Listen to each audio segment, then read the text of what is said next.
Yo, what up, Street Talks? Eric Kim. All right, why KDM, Korean domestic market, is the future? So you got all these people who are like so into JDM, right? Like Japanese domestic market is like Japanese stuff is so cool and whatever, right? But in fact, you know, the yen is plummeting, the population's dying off, whatever. I think Korea, South Korea will become the next Japan. So what I mean to say is that, like, I think the reason, you know, we watch those old like I Love Lucy episode, the one of the late ones where they go to Japan. Japan was like kind of first exoticized, maybe perhaps World War II.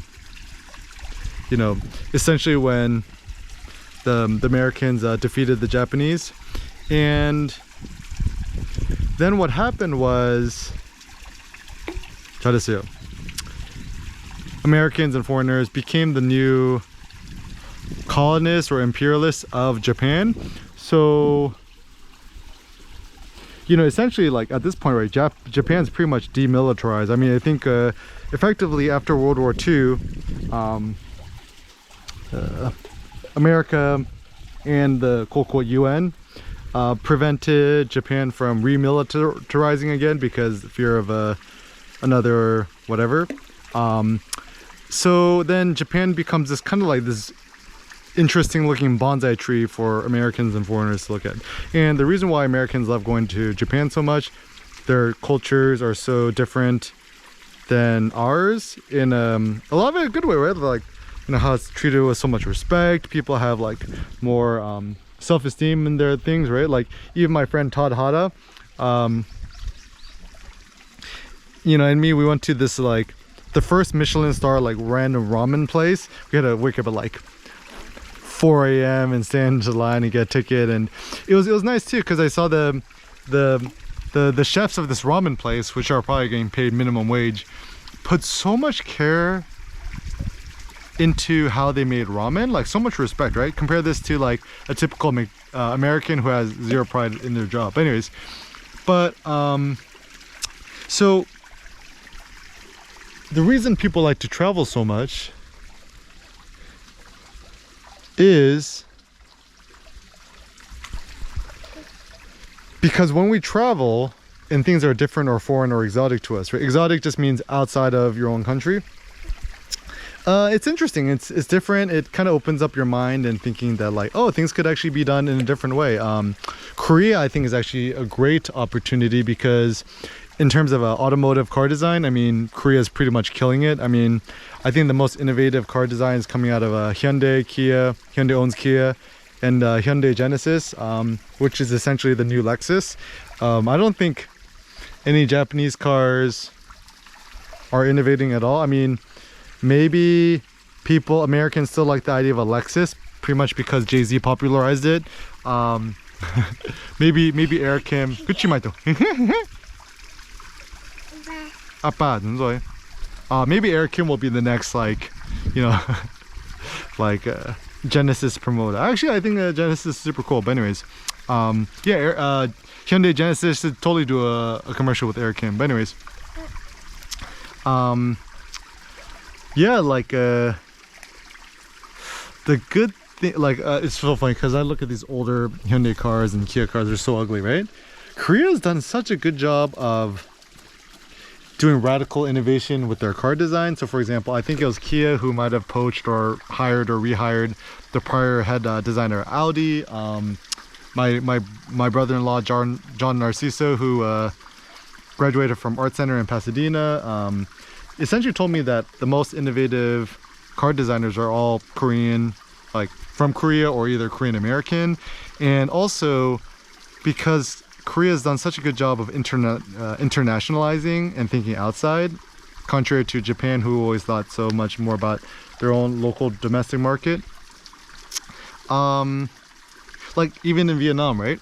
All the taxi drivers essentially drive Kia Mornings, which is like the super subcompact Kia car. And I actually think they look really cool. And even now in America, I think within the next decade or 20 years, driving a Hyundai and a Kia will be seen as the new, you know, like nice car to have. Like even the new Sonatas look super cool, the new Kias, whatever. And even now the new Genesis are super cool. So I think the car manufacturer of the future, at least in America, is probably going to be Hyundai, Kia, Genesis. And so yeah, and I think that, like, you know, it's so funny because, like, you know, 그치 말동. All these Americans want to learn Japanese, kanji, whatever, but honestly it seems too hard.